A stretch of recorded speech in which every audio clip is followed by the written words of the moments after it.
Welcome back, everyone, to another episode of Command Center, where we like to put our favorite commander, maybe even yours, front and center. And you know we can't do that unless we're playing those 3 letters EDH. What does that stand for? It stands for engaging in some deceiving habits. Yeah, a lot of deceiving going on because you know we're bringing back our series, The 48 Laws of Magic Power. Oh yeah, oh yeah. We're up to Law 3 now. Got a long way to go, but we're going to keep it moving just for you all. So Law 3 is conceal your intentions. This goes a long way. We have a lot to share about this one, and probably some things that you guys are already doing out there that we just want to point out. So we're going to get into Law 3, but first we want to highlight a special card or flavor text that pretty much just promotes what we're talking about here. So there was a card that came out a while ago that probably doesn't see any play right now, called Spectral Shield. Spectral Shield is a 3-drop, 1 white and blue aura. All right, so we're going to ignore everything that this card does. You don't want to know anyway. It's not. It'll just make it sad. We'll just stick with the flavor text. The flavor text is the best part about this card, literally. So the flavor text says, "What can be a stronger shield than concealment? Have you ever defeated an enemy that you didn't know existed?" Exactly what we're talking about today, concealing your intentions. So let's get into the actual breakdown of this law, just so you can get a better understanding of it. So first thing about Law 3 is control your tongue and tailor your words. I think basically what this is trying to say is be careful what you say.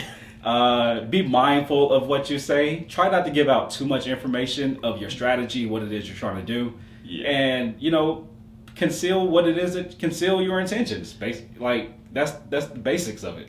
Also, some personal advice is something I do a lot. Don't talk to yourself. This is one of my biggest problems in life in general. I guess I find myself very interesting, so I talk to myself, but don't do that in Magic, because the thing is, I'll be sitting there, you mumble something to yourself, or you're kind of going over counting stuff. Or this is actually one of the biggest mistakes, counting. Yeah. If it's almost your turn and you're sitting there, tipping, the little tip taps you do to count your mana, and you're counting up, someone knows you're about to go off. You are just giving away everything. And maybe that's how you want to do it. You want to just be that, the boogeyman they know is coming. But it might be smarter to, just hold off. Don't let them know you're here. Yeah, because you're letting people in on your thinking, your process, and what it is that you're trying to do. Oh man, I'm 1 mana short. Okay, don't let that guy get another. Kill him before he gets that 1 mana. Don't let him do it. All right. So conceal your intentions as far as keep your words to yourself. Don't give yourself away too much. That's the basics of it. So monitor your talking at the table. Kind of going along with that. Strategy number 2. Bland facial expressions. I'm sure you heard of poker face. All right.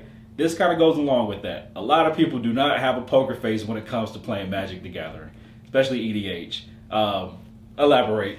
Yeah, I'm calling myself out on all of these. I'm terrible at this one. I have no poker face when I'm playing Magic. When I get excited, it's going to show on my face. I try to hide it. I just won't even look at my hand sometimes because I know I'm about to do something. But if it's coming, again, the same idea. If you're just sitting there just cheesing, you got this giant smile on your face when it's not your turn, someone's going to think something is up. Or if you just sit there and just look sad the whole time, they might know you have nothing. If you just keep a bland facial expression, you don't want people to have any information you don't want to give them. Essentially, if your face is showing everything you're thinking, you might as well just be playing with your hand on the table. Yeah, it makes it too obvious. And there's cards that say, play with your hand open, and people hate that. So you're probably already doing it with your facial expressions, your body language. So just kind of monitor those things. You'll keep people on their toes. They have no clue what you're doing over there. If you're just stoic and, stone-faced the entire game, you can have the best, you can have the winning combo in your hand, and they will never know it. Never think the wiser. Yeah. Because you're giving no information away that you're about to ruin their life. So if you haven't realized, we've reached the sociopathic it gets worse every episode. I'm by the end of this, we might ourselves be sociopaths, so watch out. If we're not already. All right. Next one. I think this is a very good one. Use decoy objects of desire to throw people off. So another way of saying this is to talk about goals that you have in the game or with your cards that probably aren't even the real ones. And I'm going to let you speak to this one again because you pointed out something really, really cool with this one. So by far my favorite thing to do is to pretend to be helpful. And this is something where you give them some information. So again, I always reference my favorite deck, my Vile Smasher Thrasios, Villainous Wealth ramp deck. If I have a combination of cards, I know which ones are most important to me ramping. So let's say I have a Cabal Coffers, a Mana Reflection, and a Doubling Cube. In my head, I know whatever happens, I don't want that Mana Reflection dead. I can't have that dead. I have ways to get back Cabal Coffers and the Doubling Cube. If you get a Mana Reflection with Cabal Coffers, you don't need it. So what I'm going to do is convince everyone else at the table that one of the others is the most important. I have a ton of land recursion. Let me convince them that Cabal Coffers is the most important piece. If I see someone who's looking around for removal, I might just sit there and emphasize, like, man, this Cabal Coffers, this must make my deck go. Like, take anything else. Just try not to take this. Yeah. And all of a sudden, you are planting that seed, and they're doing exactly what you want them to do. Yeah, you're being helpful, but not really. Because it's like, man, this Cabal Coffers will mess up everybody. I'm generating oodles and noodles of mana from this. You probably might want to stop this. Just saying. Saying it just like that, and especially, I will literally be like, okay, this Cabal Coffers, it's going to generate this much mana next turn. Forget that the Mana Reflection is causing that. I'm not mentioning that. I am only speaking of the Cabal Coffers. And then I'm pretending to be like, hey, if you guys want to live, just go ahead and get rid of it. That pretend help is amazing. That's right. And also at the same token, you can also, like, someone's like, hey, I need help with threat assessment. I got this card. It's about to destroy an artifact or enchantment. Which one is the most threatening? You can just go ahead and throw yourself into the equation, kind of like Derek just said. Like, hey, this Cabal Coffers is probably causing some problems right now. Or this Doubling Cube is about to ruin some days right now. So that just might be the best advice, and that's actually amazing because I do that as well, where you volunteer yourself for removal sometimes. So if you're in a situation where they're looking at stuff on the board, sometimes it's not a bad idea to volunteer your own thing if it's not your most important thing. Because for one, all of a sudden people look at you differently. They look at you as the fair player at the table. And two, when it comes down to that, you just got something blown up, the next person to use removal is probably less likely to look at you again. Yeah. And of course, the more radical, sinister way of doing this. It's not mine. I'm pretty sure that guy's doubling season is a problem. Just pointing it out, just being helpful. I'm scared of that doubling season. Can someone do something about this? I don't like that doubling season. That's very true. I guess that is the more like just throwing stuff off even more. But either way, as long as people are thinking what you want them to think, you're doing it right. You're winning. Yeah. You're winning. All right. Next one we have is, I think this is the last one. This is the last little tip, little strategy. Appear to blend in a group. So what this is talking about is basically not necessarily groupthink, but like if you see that the table or a couple of players are leaning a certain type of way towards thinking about a certain kind of thing, like getting rid of a doubling season on the table, just agree, just join in. Like, yeah, that doubling season is a problem. I wholeheartedly agree. Let's do something about it, guys. No, that's the truth. If you do what the table wants, the stuff you get back sometimes is insane. This actually happened last week. We were playing at the card shop we play at, and there was a 5-person pod I was in, and someone had played a back to basics on like turn 3 or 4, and I was fortunate. I was playing one of my budget decks. I had almost all basic lands. I was having a good time. Nobody else was. Someone made a deal with me, and the whole table wanted this guy out of the game, and I got a threatening board state, and because everyone wanted him out, someone actually offered me to kill him for the table. And because I did what the group wanted, he ended up helping me win the game later by giving me a favor back later in the game and taking out a different player when he could have killed me.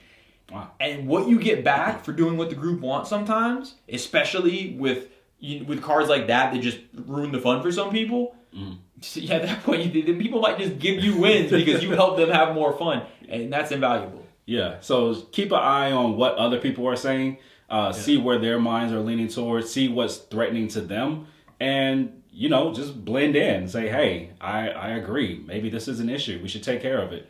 And this throws the danger off. This throws the threat assessment away from you towards the other players. And not to mention, if you go against what the table wants, all of a sudden you're the new enemy. That person who just played the back to basics, no one likes them. But if you, instead of killing that player, go attack somebody else, you know what? That can stay. Let's get you out of the game first. Don't worry about that. Because you're not trying to help. You're not contributing to the group. So now both of you have to go. So, yeah. So know your place. Yeah. So we're going to move away from the tips. We hope that those were pretty helpful. Some of them you are probably already doing, but now you're more aware of what you can do or what other people are doing towards you. So let's lean towards commander or play styles that we can kind of highlight. And I'll let you go first. Yeah, so one of the best ways to do this, and I feel like it's going to come up a lot in these videos, is deceptive type of laws that we have. Yeah, it's group hug. And group hug, the funny thing is everyone always knows that group hug is just deception. Everyone has a great idea that, okay, at some point you're going to try to kill the table. But one of the commanders I think that does it best is Feldergriff. Feldergriff is one of the least threatening commanders I've ever seen. Yeah. And there's always ways to kill the table in it. Every deck has to have that. But people who tend to play Feldergriff tend to have a good time. They don't want to be there just trying to kill everybody fast. They want to give people resources and then kill the table.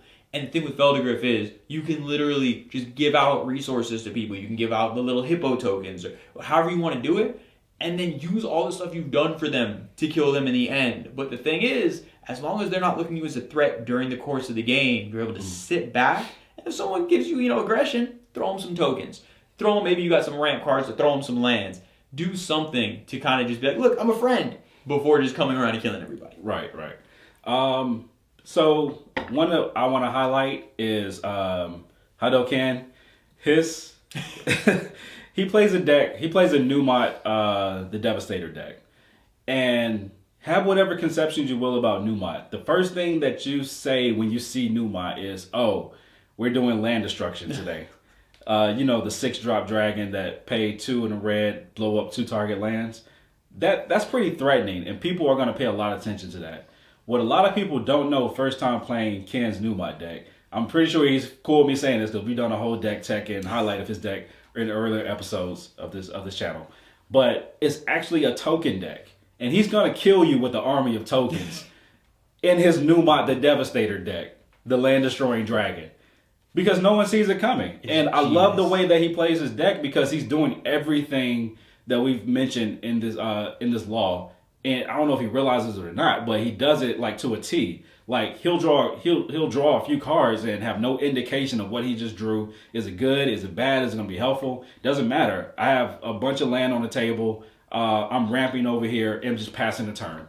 So he's leaving up a ton of mana. He barely cast anything. The dragon's not even on the table. We're like, what is he doing? What is happening here? I want to attack him, but I'm not sure because he has all his mana up, so I'm going to leave him alone. Then slowly he starts building the army up. And then out of nowhere, he's goblin bombarding you with 30 tokens out of nowhere. And it's just like, wait, how did we let this happen? It's genius. It is so genius. And it's to build a deck around a threatening commander and then never use that commander is so smart because, and Numot's the perfect spot for this. It's not like threatening to the level of an Urza or something like that where everyone's going to kill you before you even get a chance to do anything. Yeah. But with Numot, people are kind of scared of it. But then when you don't bring it out, people are so thrown off. They forget it. You even have the commander. When you start playing tokens with Numot, we're like, that's not going to blow up my land. Let me ignore that. And that deception is amazing. It's a great strategy to build decks that don't focus on their commander in general for this. Because it's so easy to fall into the trap of having to gear a whole deck towards your commander that sometimes just using the colors and having the commander there as a facade, you might actually be more effective like that. Yeah, a couple of cards I want to point out in this deck that devastate people. They never see it coming. Entrapment Maneuvers. It's an instant that you have to sacrifice an attacking creature, and you're able to get soldier tokens based off the power, either power or maybe toughness, of that creature that was attacking that was sacrificed. So you're getting something for nothing, basically. And I think it only costs like 4 mana to do. Another card I want to highlight, Angel of the Dire Hour. This is a board wipe on a creature. If you attack him and you see he has 7 mana up, you're either thinking Cyclonic Rift or you're probably thinking Cyclonic Rift. Yeah. No, it's Angel of the Dire Hour, and every creature attacking Ken will get exiled. Because it's a flash angel that comes in. It has a big body, big booty, and just exile attacking creatures. He'll have the last man standing coming back to his turn. It's a beautiful creature. It's a beautiful play. And it's so unexpected. And people never see it coming. See that. It's like, I'm going to bait out his Cyclonic Rift, attack, Yeah, no. Angel of the Dire Hour. Oh my, cards like that are the best, but people just don't even, they have no idea what's going to happen. It just, bam, all of a sudden you just got screwed over by a card you didn't know existed. Yeah. So, yeah, pay attention to that. Beware. So, we're going to stop it right here. I think we're going long enough. It's not really much more to say as far as concealing your intentions. I think that this will help you in more games in general, not just EDH. No matter really what card game, or I play a lot of card games myself, and so I use some of these strategies that we use in EDH and these other card games as well. Anytime you're playing with other people, you always want to kind of have the upper hand as far as not showing people what it is that you can do or may not have.